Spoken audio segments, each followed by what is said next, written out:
এতিয়া পুনৰ কৈছে যে নৰকত হন্তে ৰাখন তোক মহাহৰি অবৈধ ভোজনে ৰাখন তোক ধনন্তৰী।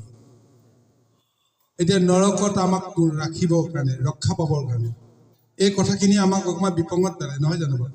মৃত্যুৰ পিছতহে বোলে আমাৰ বিচাৰ হয় স্বৰ্গত যাব নে নৰকত যাব। কিন্তু এতিয়া ভাগৱতে কৈছে যে সৰ্বখনতে আমাৰ স্বৰ্গ বা নৰক সম্ভৱ হ'ব পাৰে। গতিকে নৰকত যেতিয়া পৰোঁ তেতিয়া আমি এটা নাম ল'ব লাগে। সেই নামটো হৈছে কি? মহাহৰি। মহাহৰিয়ে আমাক নৰকৰ পৰা ৰক্ষা কৰে। অৰ্থাৎ আমি কৰ্মসূত্ৰে যিমানবিলাক আমি যন্ত্ৰণা পাই আছো, এই যন্ত্ৰণাময় ব্যৱস্থাটোৱে হৈছে নৰক। আমি যেতিয়া নিজৰ ভুলটো উপলব্ধি কৰিছো যে মোৰ এইটো ভুলৰ কাৰণে মোৰ এইটো শাস্তি হৈছে, তেতিয়াহ'লে আমি জানিব লাগিব যে মই নৰকত মই দণ্ডিত হৈ আছো।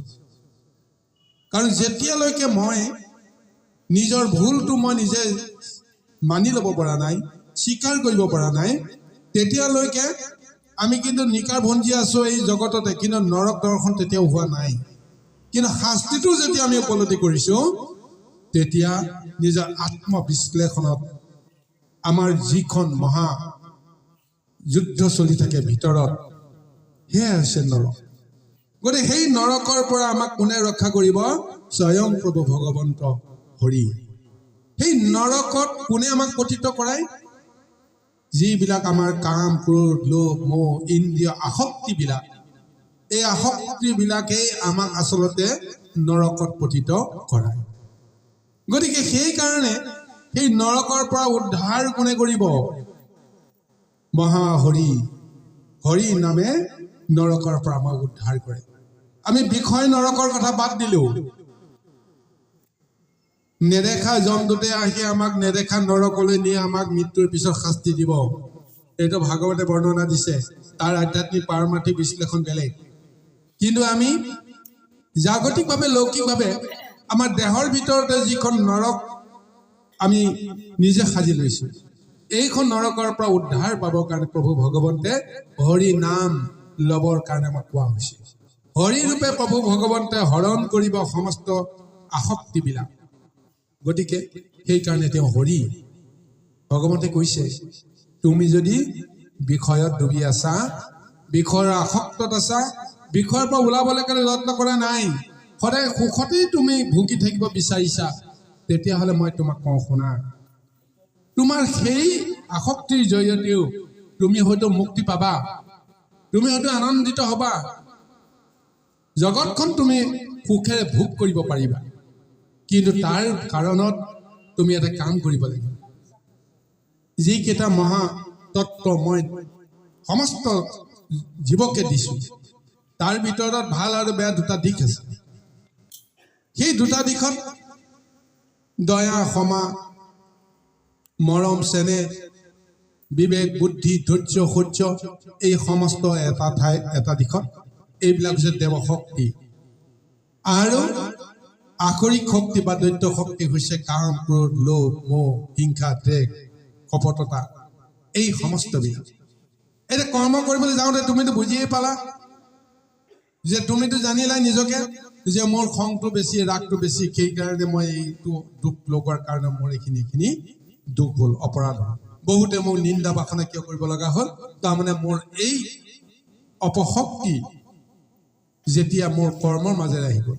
সেইকাৰণে ভগৱানে কৈছে তুমি যদি সঁচাকৈ বিষয় কৰ্ম কৰি সুখী হ'ব বিচাৰা, তেতিয়াহ'লে তোমাক অপ্ৰয়োজন বুলি ভবা যিখিনি মহা বিপদগামী শক্তি, সেইখিনি তুমি মোক দিয়া। আৰু যিখিনি তোমাক লাগিব বুলি জানা, সেইখিনি তুমি লগত ৰাখা। ভাল বস্তুখিনি যিখিনি আমি দেখে যে দেৱ যিখিনি শক্তি, দেৱ শক্তিখিনি তুমি লগত ৰাখা। আৰু দৈত্য শক্তিখিনি তুমি মোক প্ৰদান কৰা। দৈত্য শক্তি প্ৰদান কৰাৰ লগে লগে মই সেই দৈত্য শক্তি তোমাৰ দেহৰ পৰা মই হৰণ কৰিম। গতিকে সেইকাৰণে প্ৰভু ভগৱন্তে হৰি নামে নৰকৰ পৰা যে আমাক যে ৰক্ষা কৰিব পাৰে, তাৰ কাৰণে এই মহা জ্ঞানটো আমাক দিছে। আৰু সেই নৰকত লৌকিকত আমাক কি দিছে?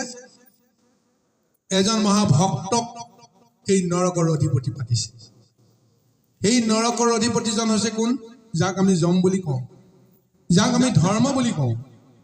সেই যম আৰু ধৰ্ম আন কোনো নহয়, ভগৱন্তৰ এটা নাম। ভগৱন্তৰ বৈকুণ্ঠৰ এজন তেওঁ পাৰিষদ, তেওঁ 12 বৈষ্ণৱৰ মহা তেওঁ এজন দেৱতাসকলৰ ভিতৰত এজনকেই মহা বৈষ্ণৱ ৰূপে তেওঁ স্বীকৃতি দিছিল। সেইজনে হৈছে সূৰ্যপুত্ৰ যম। হয়নে নাই কওকচোন? তেওঁ এইফালে বৈকুণ্ঠৰ আসনতো থাকে, তেওঁ সদায় বৈকুণ্ঠৰ পাৰিষদ হিচাপে ভগৱন্তৰ লগত বৈকুণ্ঠত তেওঁ মহা সভা পাতি থাকে, আৰু তেওঁ নৰকত অধিপতি হৈ আছে। নৰকত জীৱবিলাকক মহা শাস্তি প্ৰদান কৰি তেওঁ ধৰ্ম ৰক্ষা কৰি আছে। গতিকে এইখন নৰকত যিয়ে সেই যমৰ বা সূৰ্যপুত্ৰৰ সেই ধৰ্মৰ সন্মুখীন হ'ব, তেওঁ নিশ্চয় উদ্ধাৰ পোৱাৰ ব্যৱস্থা থাকে। কিন্তু এনেকুৱা কিছুমান কৰ্ম কৰা যায়, যিখিনি কৰ্ম কৰাৰ ফলত ধৰ্মৰ ওচৰত বা সেই ৰজাৰ ওচৰলৈ যাবলৈ কোনো ব্যৱস্থা ল'ব লগা নাই। ৰজাই বিচাৰ কৰিব লগা নাই, সাধাৰণ বিচাৰতে তেওঁৰ দোষী সাব্যস্ত হৈ যায়। কোনখন নৰকত তেওঁৰ শাস্তি হ'ব সেইটো অৰ্ডাৰ মতে হৈ যায়। কিন্তু দৰ্শন যি মুহূৰ্তত হ'ব, সেই মুহূৰ্ততে তেওঁৰ কিবা নহয় কিবা এটা শুভাশুভ দিশ আছে। আৰু প্ৰত্যেক জীৱই, আমাৰ আধ্যাত্মিকত কৈ আছে, প্ৰত্যেক জীৱই যিসকলে মহাভক্তি নকৰি, যিসকলে সকামীভাৱে কৰ্ম কৰি সকামী ভক্তিৰে জীৱন নিপাত কৰিছে, তেওঁলোকে যমৰ দৰ্শন হ'বই লাগিব। যমৰ দৰ্শনৰ পিছতহে তেওঁ স্বৰ্গলৈ যাব নে নৰকলৈ যাব নে মৰ্ত্য লোকলৈ যাব, তাৰ বিচাৰটো হ'ব। কিন্তু যিসকলে মহাভক্ত, সেই ভক্তিৰ ফলত ভগৱন্তক যিসকলে তুষ্টি কৰিছে, তেওঁলোকে যমকলৈ যাব নালাগে। বিষ্ণুটোৰে আহি তেওঁলোকক বাহিৰে বাহিৰে লৈ গুচি যাব। সেইখন বিচাৰ বেলেগ। কিন্তু এই নৰকলৈ আমি সকামীত থকা সমস্ত বিলাকৰে এবাৰ হ'লেও দৰ্শন হ'ব লাগিব। স্বয়ং যুধিষ্ঠিৰেই যমৰ দৰ্শন হ'ব লগা হ'ল। নিজৰ পিতৃ বুলি পৰিচয় দিয়ক বা নিদিয়ক বেলেগ কথা, তেওঁ যমৰ দৰ্শন হ'ল। যমৰ দৰ্শন হৈ তেওঁ ক'ত গ'ল? নৰকৰ দৰ্শন কৰিব লগা হ'ল। নৰক দৰ্শনৰ পিছতহে তেওঁক কোৱা হৈছে যে তুমি এতিয়া এই কলেবৰটো ইয়াতে থৈ এতিয়াহে তুমি বৈকুণ্ঠলৈ যাব পাৰিবা। গতিকে এই নৰকত এতিয়া মহাহৰি প্ৰভু ভগৱন্তৰ মহাভক্ত এই যম আছে আৰু হৰিৰে এক অংশ। গতিকে নৰকত উদ্ধাৰ কৰোঁতা সেই নাম তত্ত্বটোৱে হৈছে হৰি।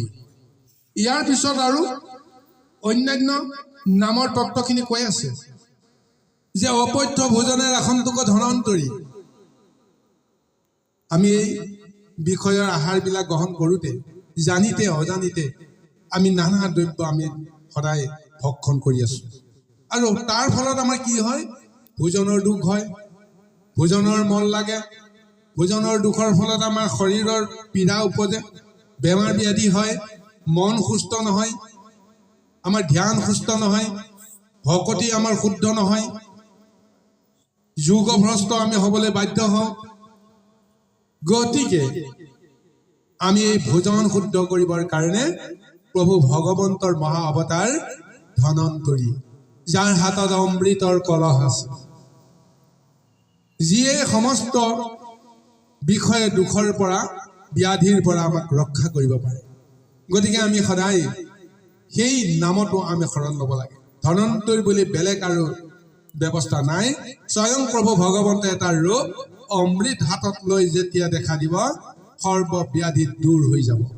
গতিকে ক্ষুধা তৃষ্ণাটো ঠিক তেনেকৈ প্ৰভু ভগৱন্তৰ এক মহাশক্তিয়ে আমাক সদায় সুখে সন্তোষে ৰাখিবৰ কাৰণে প্ৰযত্ন কৰে। সেই নামটো হৈছে ঋষভ। ঋষভ নাম লৈ প্ৰভু ভগৱন্তে কি কৰিছিল? ইন্দ্ৰই যেতিয়া তেওঁ চিনিব পৰা নাছিল, সেই ইন্দ্ৰই সমস্ত জগতত তেওঁ মহা যিটো আকাল সৃষ্টি কৰিল, খৰাঙৰ খৰ সৃষ্টি কৰিল, দীৰ্ঘকাল বৃষ্টি নোহোৱা এটা অৱস্থা কৰিল। তাৰ পিছতো ঋষভে চিন্তা কৰিলে যে তুমিতো মোক চিনি পোৱা নাই, মই কোন? তোমাৰ নিজৰ শক্তিটো এটা দেখুৱাই আছা, মইতো এটা সাধাৰণ নৰ ৰূপে মই জন্মগ্ৰহণ কৰিছো, গতিকে সেইকাৰণে তোমাৰ এই অহংকাৰ। বাৰু ঠিক আছে, তেতিয়াহ'লে মই মোৰ শক্তিটো দেখুৱাব লাগিব। ইন্দ্ৰৰ লগত তেওঁৰ কোনো কথাই তেওঁ যোগসূত্ৰ নাৰাখি তেওঁ নিজৰ যোগ বলেৰে কি কৰিলে, তেওঁ আকাশ মণ্ডল বেলেগ ধৰণে তেওঁ সজাই দিলে। তেওঁ নিজৰ যোগৰ বলত শীতল বায়ু সৃষ্টি হ'ল, যোগৰ বলত মেঘৰ সৃষ্টি হ'ল, আৰু সেই যোগৰ বলত মহাবৃষ্টি তেওঁ প্ৰদান কৰিলে। তেতিয়াহে ইন্দ্ৰই উপলব্ধি কৰিলে যে মোৰ হাতত যিটো ক্ষমতা, এই ক্ষমতাটো এতিয়া ক'ৰ পৰা কোনে পালে?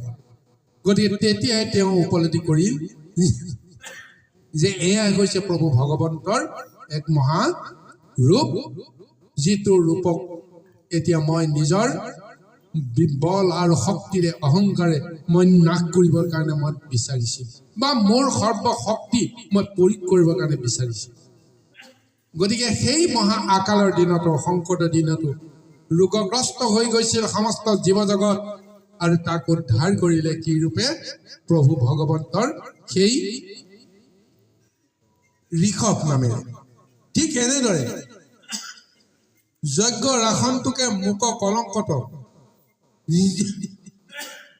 যেতিয়া লোকৰ অপবাদ আহিব, সঁচাই মিছাই কিছুমান যেতিয়া নিন্দা বাসনা চলিব, তেতিয়া এক ধ্যানেৰে প্ৰভু ভগৱন্তৰ ওচৰত যদি আমি যোগৰ মাজেৰে আমি আশ্ৰয় গ্ৰহণ কৰোঁ, তেতিয়াহ'লে যজ্ঞ নামৰ যিটো মহাৰূপ, সেই যজ্ঞ ৰূপে আমাক ৰক্ষা কৰিব। ইয়াৰ আগতো যজ্ঞৰ নামটো উল্লেখ কৰিছে। যোগভ্ৰষ্ট অৱস্থাত প্ৰভু ভগৱন্তে যজ্ঞ নামেৰে আমাক ৰক্ষা কৰিব। ঠিক তেনেদৰে আমাক মহাকলংকটো আমাক সেই যজ্ঞ পুৰুষে উদ্ধাৰ কৰিব। আৰু কৈছে বলভদ্ৰৰ আসন্তোকত দুৰ্ঘট কালত, দুৰ্ঘট সময়ত বলোৰাম, যাক আমি কওঁ, যাক বলভদ্ৰ বুলি কৈছে, বল আছে আৰু ভদ্ৰও আছে। চাওকচোন দেই, যাৰ বল আছে, অহংকাৰ আছে, সেয়া দৈত্যসকলৰ কথা, দৈত্য বুদ্ধিৰ কথা। যাৰ শক্তি আছে, অহংকাৰ আছে, কিন্তু যাৰ বল আছে কিন্তু তাৰ নম্ৰতাও আছে, বিনয়তা আছে, ভদ্ৰতাও আছে, সেয়ে হৈছে বলভদ্ৰ। ভগৱন্তে সেইকাৰণে সেই বলভদ্ৰৰ নাম লৈ কাক ৰক্ষা কৰি আছে? যে যিসকলে দুৰ্ঘট অৱস্থাত পতিত হৈ আছে, সেইসকলক তেওঁ উদ্ধাৰ কৰিছে, যদিহে কোনোবাই তেওঁক বিচাৰে। তাৰপিছত কৈছে অনন্ত ৰাখনটোক মুক সৰ্পৰ বিষত, যেতিয়া কালৰূপী সৰ্পই যেতিয়াই তেতিয়াই ক্ৰূৰ বুদ্ধিৰে হয়তো কাৰোবাক দংশন কৰিব পাৰে, কিন্তু মহাভক্তক দংশন কৰিলেও সেই ব্যাধিয়ে একো ক্ষতি কৰিব নোৱাৰে, যদিহে সেই মহাভক্তজন যদি ঈশ্বৰৰ নামত, ঈশ্বৰৰ যজ্ঞত যদি তেওঁ প্ৰতিষ্ঠিত হৈ থাকে। প্ৰমাণ দেখোন প্ৰহ্লাদকে ক'ব পাৰে, নহয় জানো বাৰু? সৰ্পে যেতিয়া তেওঁক কামুৰিব, বিষধৰ সৰ্পক যেতিয়া লগাই দিছিল, বিষধৰ সৰ্পে আহি কামুৰিলে, কিন্তু তেওঁ যোগভ্ৰষ্ট অৱস্থাত থাকোঁতে, ভগৱন্তৰ মহাশক্তি দেহৰ ভিতৰত থাকোঁতে লোহাময় শিলাময় হৈ গ'ল সমস্ত দেহ, ক'বই নোৱাৰে প্ৰহ্লাদে। কিন্তু ইফালে তক্ষক ৰূপীয়ে মহাকাল ব্যাধি সৰ্পই খুট মাৰি দিয়াৰ লগে লগে দাঁত ভাগি গৈছে। অৰ্থাৎ সেই সময়ত প্ৰভু ভগৱন্তৰ অনন্ত নামৰ যিটো মহাশক্তি, সেই শক্তিটোৱে ৰক্ষা কৰিছে। চিন্তা কৰি চাবচোন দেই গুৰুসকল, অনন্ত হৈছে প্ৰভু ভগৱন্তৰ শয়ন শয্যা, মহাভক্ত।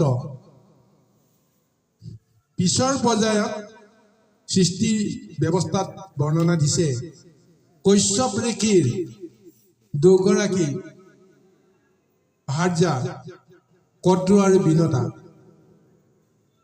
কদ্ৰু আৰু বিনতাৰ যিটো আখ্যান সেইটো বা বেলেগ, কিন্তু কদ্ৰুৰ 100জন পুত্ৰ, সেই 100জন পুত্ৰই গোটেই কেইজনেই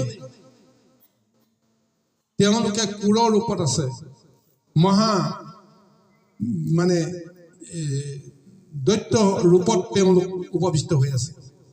কিন্তু সেই 100জন পুত্ৰৰ ভিতৰত যিজন জ্যেষ্ঠ সেইজনেই হৈছে অনন্ত, সেইজনে হৈছে মহাভক্ত। আৰু সেইজন মহাভক্ত অনন্তৰ কাৰণতে কদ্ৰুৰ 100 পুত্ৰ প্ৰভু ভগৱন্তৰ ভক্ত ৰূপত তেওঁলোকেও ৰক্ষা পৰিল। কিন্তু ইফালে তেওঁলোকে কিন্তু ভগৱন্তক তুতি কৰা নাছিল, প্ৰথমতে ভক্তি কৰা নাছিল।